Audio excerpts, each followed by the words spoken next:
할렐루야.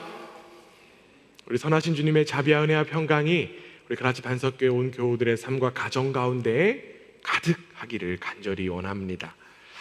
사랑하는 교회 여러분, 한 주간 잘 지내셨습니까? 잘 지내셨나요?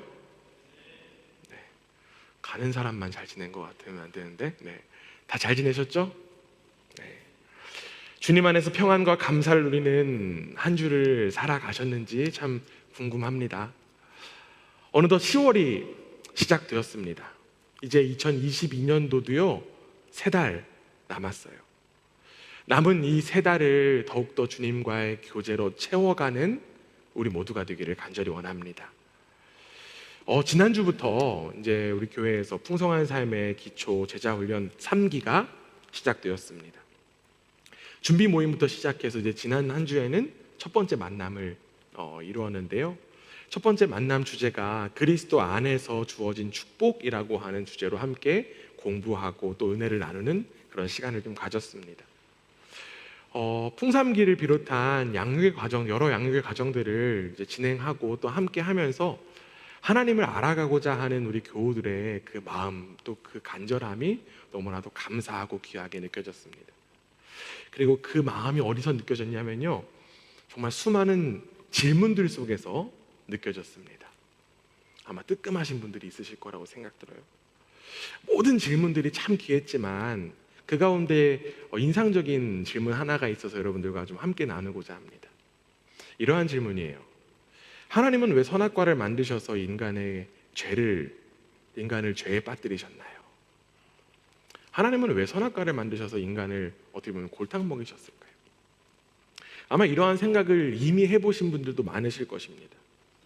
만약 선악과가 없었다면 인간이 그것을 먹을 이유도 없었을 것이고 죄를 짓지도 않았을 텐데, 하나님께서 전지전능하시니까 이미 인간이 그 선악과를 따먹을 거를 알고 계셨을 텐데 알고 만드신 건 아닐까?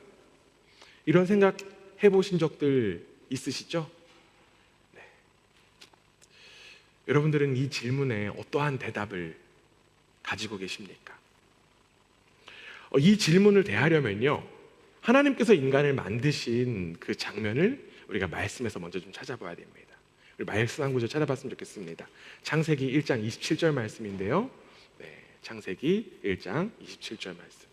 여러분들 앞에 화면도 있는데 가능하면 여러분들 가지고 있으신 성경책 그리고 뭐 핸드폰도 괜찮으니까 직접 찾으면서 또 말씀 한번 봤으면 좋겠습니다. 참고로 말씀이 14구절까지 있으니까 여러분들 아마 손이 굉장히 바쁘실 겁니다. 창세기 1장 27절 말씀인데요, 우리 함께 한번 읽어보겠습니다. 함께 읽습니다. 시작. 하나님이 자기 형상 곧 하나님의 형상대로 사람을 창조하시되 남자와 여자를 창조하시고. 아멘. 이 세상을 창조하신 하나님께서는요, 사람을 하나님의 형상대로 창조하셨다라고 성경은 기록하고 있습니다. 이 세상의 다른 피조물에게는 없는 하나님의 형상이 누구에게 담겨져 있다고요? 그렇죠. 사람인 우리 모두에게 담겨져 있습니다. 영어 성경에서는요, 이를 The image of God이라고 이야기합니다. 하나님의 형상, 하나님의 이미지. 하나님의 형상과 하나님의 이미지에 대해서 우리가 구체적으로 무엇이다라고 좀 이야기가 하기가 어려운 것 같아요. 그러나 하나님의 형상으로 인간이 창조되었다라고 하는 사실 속에서 분명한 것은 인간은 하나님을 닮고 하나님을 반영하는 존재다라는 사실입니다. 하나님의 형상이 담겼다라고 하는 것은 인간이 하나님을 닮았고 하나님을 반영하고 있다라고 하는 거예요. 이렇게 하나님의 형상이 담겨진 우리들에게는요, 자신도 모르게 하나님을 닮은 구석이 있습니다. 여러분들 어떤 모습이 하나님 닮은 모습입니까? 하나님을 가장 닮은 또 안나가 대답을 한 것 같아요. 대표적으로 이러한 생각할 수 있어요. 선하신 하나님을 닮으면 인간은 부분적으로 어떤 모습이 나타날까요? 선한 모습이 있습니다. 그렇죠? 또한 하나님께서 세상을 통치하시는 주권을 가지고 계시기 때문에 인간 역시도 하나님께서 만드신 이 피조 세계를 다스리고 경영하고 있습니다. 그리고 하나님의 그 사랑의 하나님을 닮았기 때문에 우리도 서로 무엇을 할 수 있어요? 사랑할 수 있고요. 또한 무엇보다 하나님과 사랑을 주고받을 수 있습니다. 즉 인간은요, 인격적인 존재로서 동물이나 로봇과는 달리 하나님에 대해서 인격적인 결정을 할 수 있는 존재로 만들어졌다라고 하는 것이 바로 하나님의 형상을 닮았다라고 하는 거예요. 이렇게 인간이 하나님의 형상대로 창조되었다라고 하는 것은 하나님께서 인간이 자기 의지로 결단하고 그에 대한 책임을 지는 존재가 되기를 바라셨다라고 하는 의미입니다. 그렇다면 원래 질문으로 한번 다시 돌아와 볼게요. 원래 질문이 무엇이었죠? 하나님은 왜 선악과를 주셨는가? 라고 하는 질문이잖아요. 하나님은 왜 그렇다면 선악과를 주셨을까요?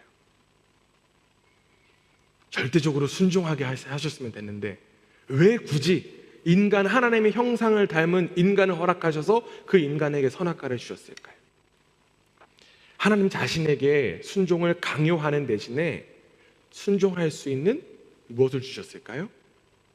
그렇죠. 자유를 주셨다라고 하는 것입니다. 결국 선악과도요, 인간을 향한 하나님의 인격적인 사랑의 표현이다라고 이야기할 수 있습니다. 선악과는 사랑의 표현입니다. 인간을 창조하시고 선악과까지 허락하신 하나님은 이 모든 것을 보시고 이제 이렇게 말씀하십니다. 또 말씀 한 구절 찾아볼게요. 창세기 1장 31절 말씀입니다. 창세기 1장 31절 말씀 우리 함께 읽어봅니다. 함께 읽습니다. 시작. 하나님이 지으신 그 모든 것을 보시기에 심히 좋았더라. 저녁이 되고 아침이 되니 이는 여섯째 날이라. 아멘. 다른 피조물들을 만드실 때요, 하나님께서는 보시고서 어떻게 말씀하셨냐면 보시기에 좋았다라고만 말씀하셨습니다. 그런데요, 다른 피조물들과는 다르게 인간을 만드신 이후에 어떻게 말씀하셨습니까? 보시기에 어떻게 해요? 심히 좋았다고요. 심히 좋았다라고요. 즉 우리의 존재가 하나님께서 보시기에 가장 좋으신, 기쁘신 존재다라고 이야기할 수 있습니다. 여러분들이 바로 하나님께서 만드신 최고의 작품이라고 하는 거예요. 여러분 옆에 분들하고 함께 인사했으면 좋겠습니다. 당신은 하나님의 최고의 작품입니다. 네, 또 길고 또 어색하다고 애매하지 마시고 또박또박 다시 당신은 하나님의 최고의 작품입니다. 네, 감사합니다. 하나님의 형상으로 만들어진 우리는요, 하나님의 최고의 작품인 줄 믿습니다. 오늘 우리가 함께 읽은 그 예수님의 비유가 담겨져 있는 오늘 본문 말씀에서도요, 우리의 존재가 얼마나 귀한 존재라고 하는 사실을 우리는 알 수 있습니다. 오늘 본문 말씀 마태복음 13장 24절 말씀인데요, 마태복음 13장 24절 말씀, 제가 또 성경을 찾으라고 또 말씀드렸더니 성경을 열심히 찾아야 되는데 또 제가 또 읽으면 찾으라고 하면서 시간도 안 주고 너무하다라고 생각하시는 분 있어서 이제는 다 찾으셨는 줄 알고 우리 함께 한번 읽어보겠습니다. 함께 했습니다. 마태복음 13장 24절 함께 했습니다. 시작. 예수께서 그들 앞에 또 비유를 들어 이르시되 천국은 좋은 씨를 제 밭에 뿌린 사람 같으니. 하나님 나라에 관하여서 예수님께서는 비유를 통해서 말씀하셨습니다. 그래서 지난주에도 우리가 비유를 통해서 하나님 나라에 대해서 함께 나눴는데요, 이 비유를 통해서 하나님 나라를 가르쳐 주신 예수님께서는요, 하나님 나라가 무엇과 같다라고 지금 이야기하십니까? 좋은 씨를 밭에 뿌린 사람 같다라고 이야기하십니다. 이 이야기를 한번 좀 들여다볼게요. 도대체 어떤 얘기인가? 어느 농부가요, 밭에 좋은 씨를 그런 뿌리는 장면이 나옵니다. 주인은 하인들과 더불어 정성껏 밭을 돌봤을 거예요. 그런데 추수 때가 가까운 어느 날 하인들은요 갑자기 무언가를 보았습니다. 무언가가 보았냐면 그 밭에 가라지가 섞여 있는 것을 보신 거예요. 뭐가 섞여 있다고요? 가라지. 발음 잘 하셔야 돼요, 그렇죠? 가라지. 네, 죄송합니다. 네. 네. 당황한 하인들은 주인에게 달려와 이 상황을 보고하게 되었어요. 하인들의 보고를 받은 주인은요, 이 사태의 진상을 바로 알아차립니다. 오늘 본문의 18절에 보면요, 이 상반절이 이렇게 되어 있어요. 원수가 이렇게 하였구나. 원수가 이렇게 했구나 라고 지금 주인은 이야기했습니다. 원수가 한밤중에 와서 몰래 가라지를 뿌리고 갔구나 라고 지금 이야기한 거예요. 여기까지 해서 지금 비유가 끝난 것은 아닙니다. 그러나 우리는 여기서 의아한 한 가지 마음을 들 수 있을 것 같아요. 도대체 이 이야기가 어떻게 하나님 나라를 가리키는 것일까? 또 이러한 생각도 들 수 있습니다. 아까 이야기한 것들을 조금 이어지면요, 하나님의 형상을 담고 있는 우리가 여기에 도대체 어디 들어가 있는가? 라는 생각이 들 수 있습니다. 이 말씀을 예수님께 들은 제자들도요, 아마 우리와 비슷한 생각을 가졌던 것 같아요. 그래서 제자들이 예수님을 향해서 물어봅니다. 예수님, 비유가 어떤 것입니까? 오늘 우리가 읽진 않았지만 36절을 보면요, 오늘 본문 이제 마태복음 13장 36절을 보면요, 제자들이 밭에 대해서 설명해 주십시오 라고 요청합니다. 그리고 그 요청에 따라 예수님은 비유에 대한 설명을 해주세요. 37절에서 38절 말씀인데요, 지금 제가 쭉 이야기한, 우리가 그리고 함께 읽었던 그 비유의 풀이가 예수님께서 하신 내용이 나옵니다. 우리 말씀 함께 한번 읽어보겠습니다. 함께 했습니다. 시작. 대답하여 이르시되 좋은 씨를 뿌리는 이는 인자요, 밭은 세상이요, 좋은 씨는 천국의 아들들이요, 가라지는 악한 자의 아들들이요. 예수님께서는요, 이 비유에 나온 대상들을 하나하나 직접 가르쳐 주셨습니다. 하나님께서 하나님의 그 다스림 속에 살아가는 우리를 이 세상에 무엇으로 심으셨나요? 좋은 씨앗으로 심으셨습니다. 이를 앞서 이야기한 그 창세기의 용어로 좀 바꾸면요, 우리가 세상에 뿌려진 좋은 씨앗인 근거가 바로 하나님의 형상을 담고 있기 때문이다 라고 이야기할 수 있습니다.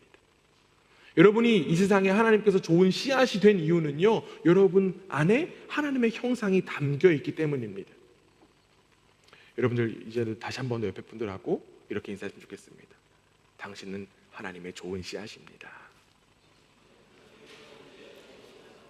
네, 당신은 하나님 나라의 좋은 씨앗입니다. 그런데 여러분, 우리가 참 이렇게 축복하고 인사하고 고백하면서 당신은 하나님 나라의 좋은 씨앗입니다, 또는 나는 하나님 나라의 좋은 씨앗이다 라고 인정하고 고백하고 살면 참 좋겠지만, 안타깝게도 우리의 인생 돌아보면 어떻습니까? 여러분들의 삶이 정말 좋은 씨앗으로 느끼며 살아가고 계십니까? 내 가까운 이들 바라보면 삶이 정말 좋은 씨앗 같게 느껴지십니까? 그렇지 않을 때가 너무나도 많습니다. 하나님께서 심이 좋았다라고 하신 그 말씀의 존재로 살아가는 것이 아니라 마치 하나님께서 심히 한숨만 쉬시니라 라고 하는 느낌으로 살아갈 때가 너무나도 많다라고 하는 거예요. 왜 그럴까요? 우리는 하나님의 형상이 담겨져 있고 또한 좋은 씨앗으로 뿌림받았는데, 심김받았는데 왜 우리는 그것을 느끼지 못하는 것일까요? 우리가 바로 죄인이기 때문에 그래요. 우리가 죄인이기 때문에 그렇습니다. 저는 어릴 적부터요, 이제 교회를 다니면서 정말 싫었던 이야기가 바로 이겁니다. 자꾸 저보고 죄인이라고 하는 거예요. 저는 죄인인 걸 잘 알아요. 사실 제가요, 이렇게 쉽지 않은 인생을 살았어요. 네, 말도 참 안 듣고요, 교회도 열심히 빠지고요, 그랬는데 자꾸 죄인이라고 하니까, 듣는 죄인이 자꾸 죄인이라고 하면 기분 나쁠까요? 안 나쁠까요? 나쁘겠죠. 저는 뭐 죄에 대해서 뭐 누구 정말 때리거나 도둑질하고 뭐 이런 큰 어떤 죄라기보다는 정말 그 나쁜 짓 하나하나가 다 죄라고 생각했어요. 그래서 한 주간 내가 죄를 좀 안 짓고 교회를 갔는데 갑자기 앉아서 죄인이야라고 하면 나 이번 주 좀 괜찮게 살았는데 자꾸 죄인이라고 그래 라는 반항심이 제 가운데 생겼습니다. 근데 아마 저는요, 그 당시에 이 죄에 대해서 나쁜 행위다라고 생각했기 때문에 그러한 생각을 했던 것 같습니다. 조금 더 나아가 나쁜 생각도 나쁜 마음도 저는 죄라고 여겼어요. 그렇기 때문에 행동과 또한 생각과 마음의 농도에 따라서 나는 죄인이다 아니다를 이야기할 수 있는 그런 상태였습니다. 물론 모든 죄에 대해서 자유로운 인간은 아무도 없을 거예요. 나를 죄인이라고 하는 이 이야기, 정말 교회 가면 너무나도 많이 들었던 이 이야기가 다르게 느껴졌던 계기가 있습니다. 그것은 바로 이 죄에 대한 성경의 의미를 제가 올바로 알았을 때부터 인식이 좀 달라졌어요. 앞서 이야기한 하나님께서 창조하신 이 세상은 누가 주인입니까? 누가 주인이? 너무 어려우세요, 질문이요? 네. 하나님께서 창조하셨어요. 그럼 누가 주인일까요? 하나님이 주인이시고 하나님이 왕이십니다. 그런데 이 세상의 주인이 하나님이신데요, 누가 왕이 되었다고요? 누가 주인이 되었을까요? 내가, 그렇죠? 우리가 죄가 주인이 되었습니다. 그것을 대표적으로 나타내는 그림 또한 이야기가 무엇일까요? 바로 선악과를 먹은 아담과 하와의 모습입니다. 말씀 한 구절 찾아볼게요. 창세기 3장 6절 말씀입니다. 창세기 3장 6절 말씀, 창세기 3장 6절 말씀 우리 함께 한번 읽어봅니다. 함께 했습니다. 시작. 여자가 그 나무를 본즉 먹음직도 하고 보암직도 하고 지혜롭게 할 만큼 탐스럽기도 한 나무인지라 여자가 그 열매를 따먹고 자기와 함께 있는 남편에게도 주매 그도 먹은지라. 뱀의 유혹을 받은 이 여자 하와는요, 선악과를 바라보았습니다. 이 하와가 보기에도요, 열매가 참 아름다워 보였어요. 지금 우리가 읽었던 6절에 먹음직도라고 하는 이 표현, 헬라어 원어를 좀 찾아가다 보면요, 어떤 의미가 있냐면 먹기에 선하다라고 하는 의미가 있습니다. 먹기에 선한 열매를 봤다라고 하는 거예요. 하와의 눈에 선악과가 좋게 보인 것, 그것은 스스로 선과 악을 구분했다라고 하는 거예요. 그런데 여러분, 선과 악을 구분할 수 있는 분은 누구밖에 없습니까? 하나님밖에 없어요. 하나님밖에 없는 그 하나님이 주인 되셔야 되는 그 자리에 하와가 들어간 거예요. 우리 자신이 들어간 것입니다. 이것이 바로 성경에서 이야기하고 있는 죄고, 내가 주인인 존재를 가리켜서 바로 죄인이다라고 이야기하는 것입니다. 그리고 자신이 주인이라고 여기는 이 죄인이기 때문에 우리의 삶 가운데 죄의 열매가 자연스럽게 맺힐 수밖에 없다라고 하는 거예요. 우리는 이 지점에서 조금 혼란스러울 수 있습니다. 아니, 목사님, 설교를 시작하면서 인간은 하나님의 형상이 담겨져 있다면서요. 그럼 도대체 그 형상은 어디 갔습니까? 라고 생각할 수도 있습니다. 이러한 생각은요, 여기까지 좀 이어질 수 있을 것 같아요. 기독교는 성선설을 따릅니까? 성학설을 따릅니까? 또 나름 또 학창시절에 공부 좀 했던 사람들이에요, 그렇죠? 뭘 따를까? 한번 여러분들께 물어보고 싶습니다. 여쭤보고 싶어요. 기독교는 성선설일까요? 성학설일까요? 너무 어렵죠? 네. 제가 이제 우리 집에 아기를 볼 때요, 성학설 같아요. 네. 우리 시몬이가 굉장히 자기중심적입니다. 네. 엄마의 상황과 형편을 전혀 고려하지 않아요. 배가 고프다고 울고요, 놀아달라고 울고요, 졸리다고 웁니다. 네. 이 아기의 모습을 보면 참 성학설이 맞구나 라고 생각이 들기도 해요. 그런데 우리는 이 지점에서 결론을 내리거나 또한 딱 간과해서는 안 되는 사실이 하나 있습니다. 아까 처음에도 말씀드렸듯이 원래 우리는 하나님의 형상으로 창조되어 존재라고 하는 거예요. 우리는 태초부터 좋은 씨앗으로 이 땅에 심겨진 존재라고 하는 것입니다.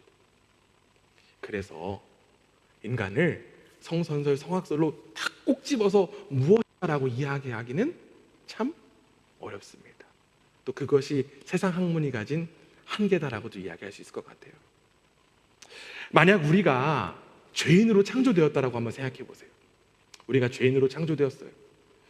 우리가 죄를 짓는 것 누구 책임일까요? 그렇죠. 만든 사람 책임입니다. 여러분들 감이나 불경에서 입을 못 말할 것 같은데 만든 사람 책임이에요. 창조주 책임입니다. 애초부터 그 제품에 하자가 있는 거예요. 그러면 AS 받아야 되잖아요. 그렇죠? 만든 사람한테 가야 됩니다. 중요한 거는요, 하나님의 형상이 담겨진 우리가 하나님께서 주신 자유를 가지고 죄의 유혹을 스스로 받아들였다라고 하는 것입니다. 그렇기 때문에 우리는 원래 창조주의 계획대로 회복되어야만 합니다. 무엇이 되어야 된다라고요? 회복되어야 된다라고요. 하나님의 형상을 회복해야만 합니다. 그리고 그 회복 우리 스스로 할 수 있습니까? 없죠. 그 회복을 할 수 있도록, 하나님의 형상으로 회복할 수 있도록 하나님께서는 우리에게 해결책을 제시하셨습니다. 그 해결책이 무엇입니까? 누구입니까? 그렇죠. 예수 그리스도입니다. 내가 주인인 인생의 결과는요, 하나님과의 단절인 죽음밖에 없습니다. 그러나 예수 그리스도께서 단절된 하나님과 나 사이에 중보자가 되셨고, 그분을 믿는 우리는 이제 하나님을 주인으로 온전히 모시고 살아가는 하나님 나라의 백성이 된 것입니다. 결국 하나님께서 친히 뿌리신 좋은 씨앗으로 이 땅에서 하나님 나라의 백성으로 살아갈 수 있다라고 하는 것입니다. 예수 그리스도의 그 십자가의 은혜를 믿는 여러분 한 사람 한 사람이 그래서 이 땅 가운데 심겨진 좋은 씨앗이라고 이야기할 수 있다라고 하는 것이죠. 그럼 다시 한 번 더 여러분께 묻겠습니다.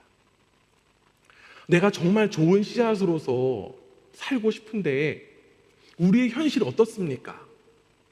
여러분 현실 정말 여러분 좋은 씨앗으로 잘 살 수 있는 현실입니까? 우리가 좋은 씨앗으로 심겨진 우리 모두가요, 뿌리 내리고 잘 자라서 열매 맺는 이 모든 것들 방해하는 것이 너무나도 많습니다. 즉 예수님께서 지금 이야기하신 이 비유의 말씀에서도 볼 수 있듯이 이 세상에 무엇이 많다고요? 가라지가 많다라고 하는 거예요. 세상에 가라지가 너무나 많습니다. 우리의 현실 속에 악이 너무나도 많습니다. 그래서 때로는 그 악에 편승하기도 하고 동화되기도 하고 또한 악이 되기도 하는 우리의 현실이 너무나도 안타깝습니다. 우리는 이러한 현실 속에, 이 안타까운 현실 속에 한탄만 하고 있어서는 결코 안 됩니다. 우리의 존재가 하나님께서 직접 만드신 하나님의 형상이 담긴 좋은 씨앗이라고 하는 사실을 분명히 깨닫고 이 가라지와의 싸움에서 이겨낼 수 있어야만 한다라고 하는 거예요. 예수님은요, 이 가라지를 뿌린 원수들이 누구다라고 구체적으로 말씀하시지 않았습니다. 누구다라고 지금 말씀해 주셨어요. 네. 오늘 보면 39절 말씀. 가라지를 뿌린 이들이 누굴까? 한번 봅시다. 함께 읽습니다. 시작.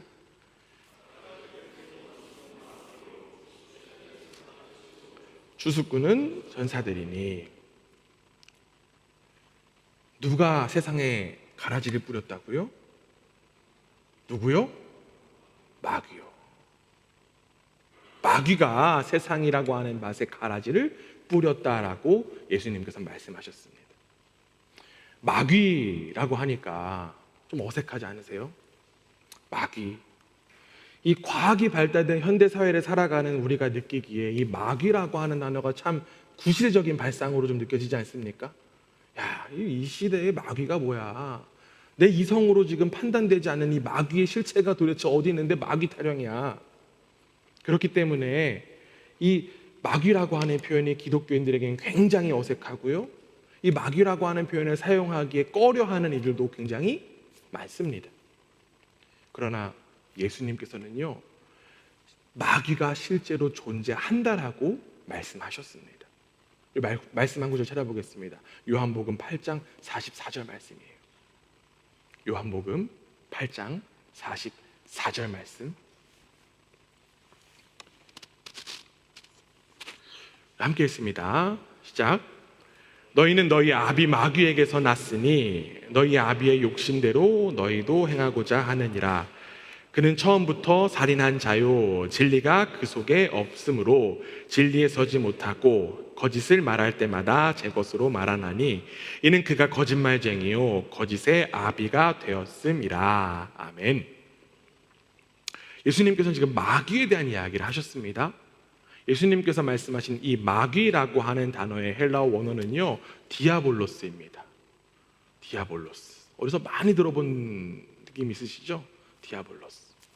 이 디아볼로스라고 하는 단어는요, 비방하다 또는 고발하다라고 하는 의미에서 시작되었습니다. 그래서 이 마귀를 가리켜서 다른 표현으로 하면 참소자다라고 이야기할 수 있어요. 마귀의 주된 역할이요, 참소하는 것, 고소하는 것, 고발하는 것입니다. 그런데 마귀가 누구한테 고소하고 누구한테 고발할까요? 그렇죠? 자기 자신에게요. 우리에게 고소하고 우리에게 고발합니다. 너는 잘못되었어. 네가 무슨 좋은 씨앗이야. 네 꼴이 이라진데 1억인데 지금 네가 무슨 하나님의 형상이 담겨 있어. 너는 하나님의 형상이 없는 존재라고 이야기합니다. 그런데 우리는 이 마귀에 대한 생각을 하다 보면 이런 생각이 들 수 있어요. 야, 도대체 마귀가 누구길래, 마귀가 무엇이길래 어떻게 돼야 될까? 어떠한 물체나 어떠한 물질로 생각되는 그런 생각이 먼저 들 수 있습니다. 그래서 뭔가 실제가 tam 있었으면 좋겠다. 아, 저게 마귀야 라고 하면 오늘부터 퇴치해보면 좋겠다 라고 쉽게 생각할 수 있습니다. 그런데 우리는요, 이 지점에서 한 이야기에 귀를 기울여 봤으면 좋겠습니다. 여러분들 나니아 연대기라는 책 다 아시죠? 영화로도 있는 나니아 연대기를 쓴 기독교 변증가 C.S. 루이스가요, 스크루테이프 편지라고 하는 책에서 이러한 이야기를 했습니다. 우리 앞에 화면 보고 제가 한번 읽어볼 테니까 여러분들 잘 따라와 주세요. 우리 인류가 악마들과 관련해서 빠질 수 있는 두 가지 동등하면서도 상반된 오류가 있다. 하나는 악마들의 존재를 믿지 않는 것이다. 다른 오류는 악마들을 믿되 그자들에게 건강하지 못하게 과도한 관심을 쏟는다는 것이다. 악마들은 두 오류를 똑같이 좋아한다. 유물론자나 마술사나 똑같이 환영한다. 마귀에 관하여서 과하게 빠지는 것도 문제예요. 그런데 이성이 발달한 현대 사회, 지금 우리가 살아가고 있는 이 사회에서는요, 이 시대 속에서는요, 사실 마귀의 존재를 무시하는 게 굉장히 익숙합니다. 안타깝게도 그 무시하는 태도가 마귀의 거짓된 전술인지도 모른 채 우리는 무시한다라고 하는 거예요. 그러나 우리는 이 세상에 뿌려지고 심겨진 좋은 씨앗으로서 우리 현실 속에 있는 이 마귀의 정체와 마귀의 공격을 분별할 수 있어야만 합니다. 그리고 마귀와 싸움을 할 수 있어야만 해요. 우리에게 전쟁이라고 하면 최근에 지금 아직도 일어나고 있는 러시아와 우크라이나 전쟁이 있죠. 전쟁이 정말 끝날 기미가 보이지 않는 것만 같습니다. 지난주에 이런 소식을 한 가지 들었어요. 러시아 사람들이 전쟁에 참전하기 싫어서 터키로 망명을 하고 있대요. 그래서 이야기인즉슨 터키로 가는 신령성의 티켓 빨리 끊으라고 지금 티켓이 없다는 그런 이야기를 들었습니다. 전쟁이 사실 남의 일이 아니라 이제는 우리의 일입니다. 그리고 정말 그들의 일상이에요. 그들은요, 전쟁을 피하든지 전쟁을 참여하든지 그 기로에 놓여 있습니다. 그런데 여러분, 우리에게도 전쟁이 있습니다. 우리에게도 전쟁이 있어요.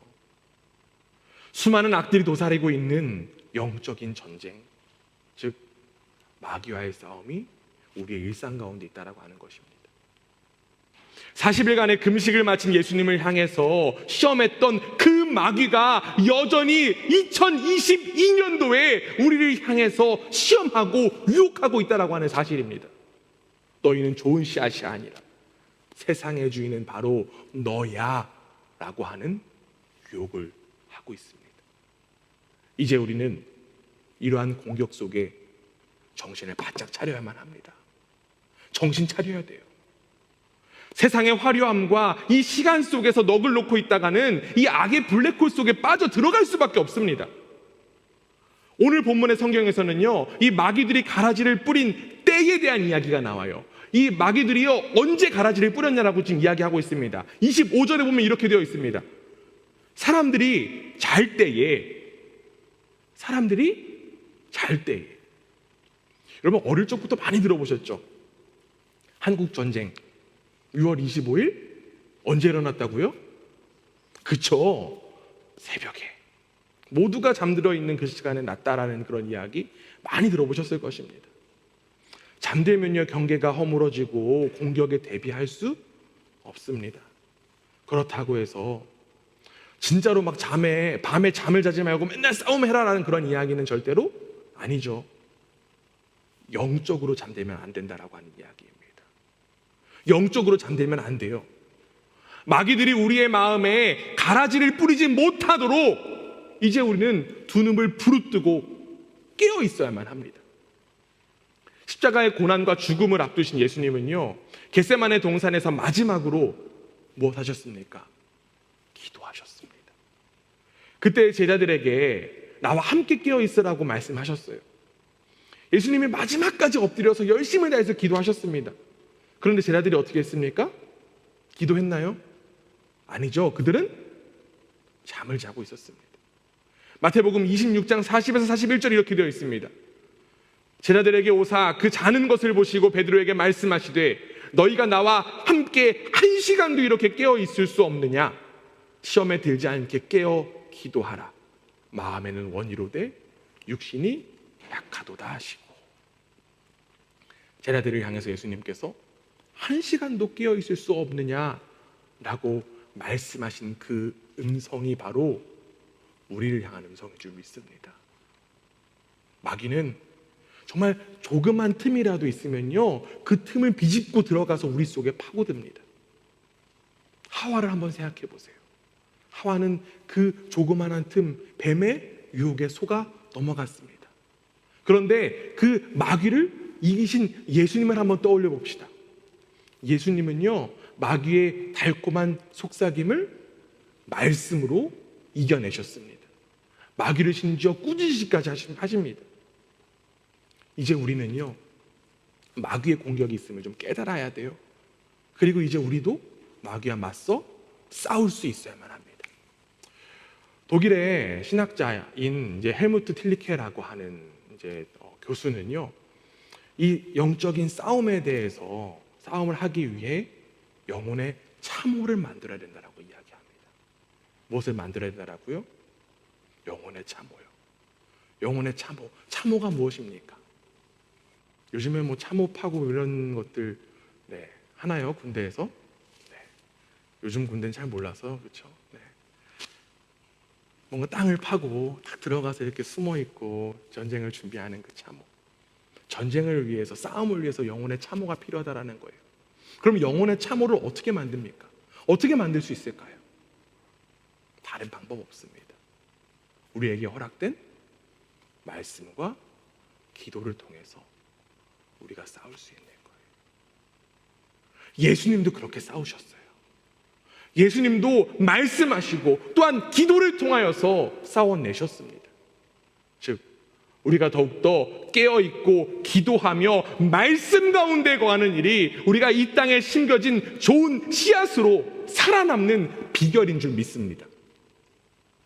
가라지를 뿌리는 마귀의 공격을 인지하고 이제는 깨어 싸우기를 결단하지만 정말 오늘도 결단하고 나아가지만 너무너무 안타까운 우리의 현실, 그 속에서 좌절할 때가 너무나도 많습니다. 너무너무 안타까운 것은요, 가라지가 더욱더 잘 자란다는 거예요. 우리 속에는 알곡이 자라는 것이 아니라 가라지가 너무나도 잘 자라고 한다는 그런 것입니다. 이 세상을 보면요, 참 악인들만 더 잘 되는 것만 같아요. 오히려 착한 사람들은 고통을 더 많이 당하는 것만 같습니다. 이러한 현실이 더욱더 우리를 암담하게 만들곤 합니다. 그래서 우리도 하인들이 주인에게 이야기한 것처럼 가라지를 뽑아낼까요? 라고 이야기하고 싶어하고 뽑아내고 싶은 심정이 우리 속에 있는 것도 사실입니다. 그러나 여러분, 가라지를 뽑아낼까요? 라고 하는 하인의 물음에 주인의 음성이 어떻습니까? 29절 한번 보세요. 마태복음 13장 29절 이렇게 되어 있습니다. 주인이 이르되 가만두라. 가라지를 뽑다가 곡식까지 뽑을까 염려하노라. 주인은 가라지의 존재를 몰라서도 아니고요, 가라지를 귀하게 여겨서도 아니었습니다. 가라지를 뽑지 말라라고 하는 것은 가라지를 뽑다가 오히려 뭐까지 뽑기 때문에, 알고까지 뽑기 때문에 그것이 염려돼서 뽑지 말라라고 하는 것입니다. 우리가 100% 이해할 수는 없지만 이것이 바로 하나님의 사랑이고 하나님의 자비입니다. 우리는 때때로 우리의 삶에서 내 마음에 들지 않거나 내 마음에 들지 않는 사람, 내 마음에 들지 않는 집단들을 보면 그들을 부정하고 싶은 우리의 유혹 가운데 있습니다. 내 마음에 맞지 않는 사람이 사라진다라고 하면 참 마음이 시원할 것 같아요. 알턴니가 팍 빠진 것만 같아요. 그런데 여러분, 진짜 그럴까요? 잠시 동안은 시원할지 모르겠지만 결국 자신의 그 마음에도, 그 삶에도 가라지가 더욱더 자라나고 있다라고 하는 사실, 우리는 깨달아야만 합니다. 이는 내가 하나님의 위치에 올라가 판단하고 심판하는 모습이고 결국 앞서 이야기한 죄인의 모양일 뿐입니다. 나도 모르게 내 삶의 밭에 가라지를 뿌리는 어리석음에서 우리는 반드시 벗어날 수 있어야만 합니다. 가라지를 뽑아내겠다라고 무모한 용기를 보이다가 곡식까지 뽑는 일들 우리 속에 반드시 없어야 합니다. 우리가 믿고 의지할 것은요, 바로 그 때가 있다라고 하는 거예요. 그 때가 있다라고 하는 것입니다. 그리고 그 때에 누가 처리하실까요? 제가 처리합니까? 여러분 부모님들이 처리하십니까? 아니죠. 바로 우리가 믿는 하나님께서 처리하십니다. 하나님께서 직접 처리하세요. 30절 말씀 보세요. 마태복음 13장 30절 말씀 함께 있습니다. 시작. 둘 다 추수 때까지 함께 자라게 두라. 추수 때에 내가 추수꾼들에게 말하기를 가라지는 먼저 거두어 불사르게 단으로 묶고 곡식은 모아 내 곡간에 넣으라 하리라. 가라지는 추수 때에 주인께서 직접 처리하실 것입니다. 이것이 바로 우리의 희망이에요. 이것이 바로 우리의 희망인 줄 믿습니다. 반대로 좋은 씨앗에서 나온 열매는요, 주인께서도 직접 거두십니다. 우리가 거두는 것이 아니라 주인께서 거두신다라고 하는 거예요. 43절에 이렇게 되어 있습니다. 그때 의인들은 자기 아버지 나라에서 해와 같이 빛나리라. 귀 있는 자는 들을지라. 하나님의 통치가 완전히 임할 그 하나님 나라에서 하나님의 뜻을 온전히 감당한 우리가 해와 같이 빛난다라고 예수님께서 말씀하셨습니다. 하나님 나라가 이미 임했지만 아직 완전히 임하지 않았기 때문에 우리는 우리 속에 담겨진 빛을 느끼기에 참 어려워합니다. 그런데 여러분, 그렇다고 해서 결코 포기해서는 안 됩니다. 우리는 결국 우리 속에 빛이 담겨진, 그리고 그때에 빛이 나타날, 빛이 나는 성도이기 때문입니다.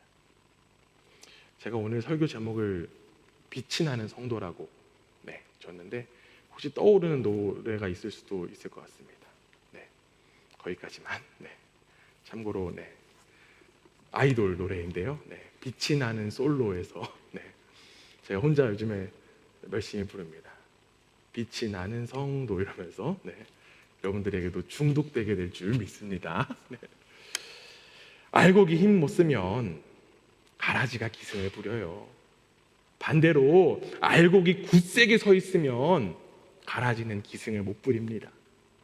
마찬가지로 하나님의 다스림을 온전히 믿고 따르는 하나님의 백성이 있는 곳에 마귀의 가라지가 자랄 수 없습니다. 이 세상이 어둡다고 한탄하고 탄식만 하지 말고 원망만 하지 말고 어두운 세상을 밝힐 수 있는 책임을 주신 하나님께 감사하고 하루하루를 정말 밝음을 위해서 애쓰는 우리 모두가 되기를 간절히 원합니다.